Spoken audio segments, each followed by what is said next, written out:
My research project is an astrophysics research project about habitable exoplanets. And I worked with Iharka Sisilic in part of the Romania Institute. Um, so exoplanets are planets that exist outside of our solar system, and they have the distinct possibility of harboring life, but it's really hard for us to detect if there is life on exoplanets because they're so far away.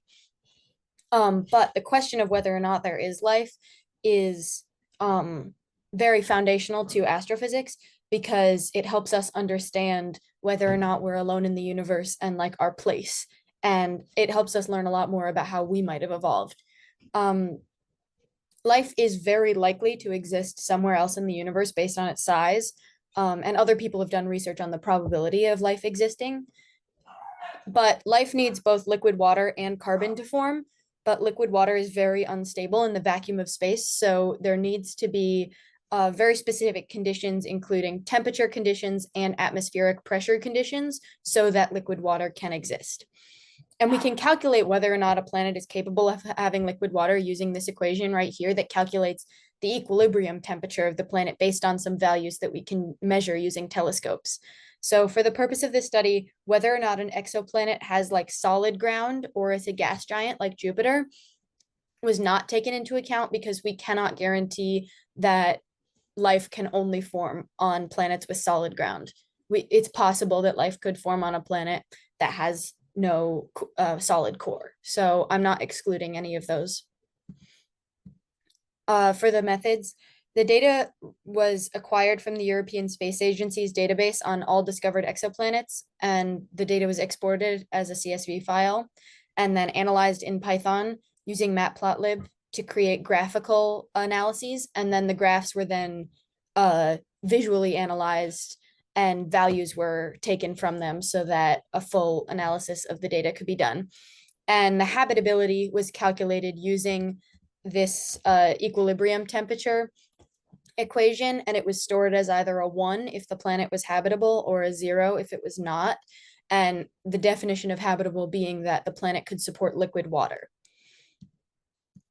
So I found a couple trends in my research. One is that exoplanet mass has a direct correlation to whether or not it's habitable.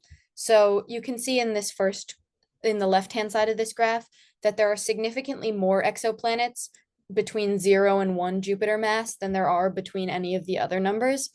And this is consistent with all of our current knowledge about the sizes that exoplanets tend to form at. However, you can see over here in the second graph that habitable exoplanets are much more likely to be between 30 and 70 Jupiter masses, which means that despite the fact that there are fewer of them, they have a much higher probability of being habitable. And so this is really interesting because it means that to look for extraterrestrial life, we should be looking on much larger planets than we previously thought. There was also another trend that was observed between the absolute visual magnitude of a star, which is how bright it is, and whether or not the planets that were orbiting that star were habitable. So as you can see, it's pretty normal distribution curve for this first graph that shows that the absolute visual magnitude of stars peaks around 12, and it's normally distributed around that. However, for exoplanets that are orbiting for the stars that the habitable exoplanets orbit, you can see that the absolute visual magnitude peaks around 14.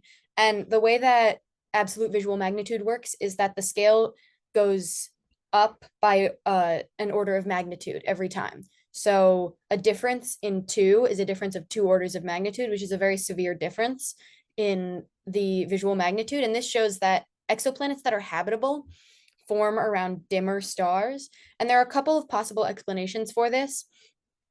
And one of them is that dimmer stars tend to be older stars, which means that the likelihood that an exoplanet is closer into them is much higher because dimmer stars form from smaller, what's called protoplanetary disks, which is when there's a nebula, which is a cloud of dust that forms a star, and then it will form it will form exoplanets around that. But because dimmer stars form from smaller protoplanetary disks, the likelihood that an exoplanet is closer to the star and therefore that the temperature is high enough that liquid water would be sustained on the star on the exoplanet is much higher. So that's one possible explanation for why we see this shift in the difference between habitable exoplanets and all exoplanets. And this also indicates that for further research into whether or not an exoplanet is habitable, we should focus on stars with an absolute visual magnitude of 14 or higher.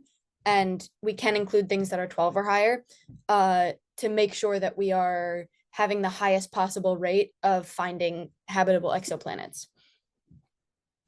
And the final trend that I found is that exoplanets can orbit within exoplanet systems or by themselves. So stars can have multiple exoplanets orbiting them or just one. And there's a big difference between how bright a star is and how many exoplanets are orbiting it. So as you can see here, all exoplanets have a peak around 12. As said before, this is a pretty normal distribution curve. However, exoplanets within exoplanetary systems have a peak around 6 or 7, which is significantly brighter than all exoplanets. And this is because they are formed from larger protoplanetary disks. Brighter stars are formed from larger protoplanetary disks, and that increases the likelihood that there are multiple exoplanets forming as opposed to just one. However, this trend is, and the same trend continues in exoplanetary systems that existed in all. So you can see that the absolute visual magnitude for stars for habitable exoplanets in exoplanet systems is significantly higher than for all exoplanets in exoplanetary systems. This data, obviously, as you can see, there's sometimes only 5 or 6 data points for habitable exoplanets, and that's because it is extraordinarily difficult for us to detect exoplanets. So one of the issues that I've come up onto in this research is that it's very difficult for us to find habitable exoplanets. And so a lot more research and telescope time needs to be put into finding these. And my conclusions are that this research has shown definite trends in the habitability of exoplanets that could lead to the discovery of even more habitable exoplanets if we use these statistical trends that we have noticed to inform how we are using telescope time to try to find more habitable exoplanets. And these findings are useful to ascertain whether or not a certain star is worth studying and whether the exoplanets that orbit that star are worth studying more in depth to see if they could be habitable for life using more intricate factors. And further research should narrow the definition of a habitable exoplanet to find smaller trend areas to concretely determine whether or not an exoplanet is habitable based on a larger array of factors, because I'm only talking about the possibility of the presence of liquid water. And there are a lot more factors that impact whether or not an exoplanet may contain life, such as the presence of an atmosphere. And so being able to analyze those as well would be really helpful. And then thank yous. I had a really amazing time working with my mentor and learning about the research process. And it was really amazing to learn about what a career in science research would look like through this program. And I want to thank everyone who worked and volunteered their time to help me out, but especially my mentor, who we worked across time zones. Obviously, she lives in Romania and I live in New York, so it was very difficult for us to schedule time, but she always made time to meet with me and make sure I understand, and I'm so grateful. And then these are my resources.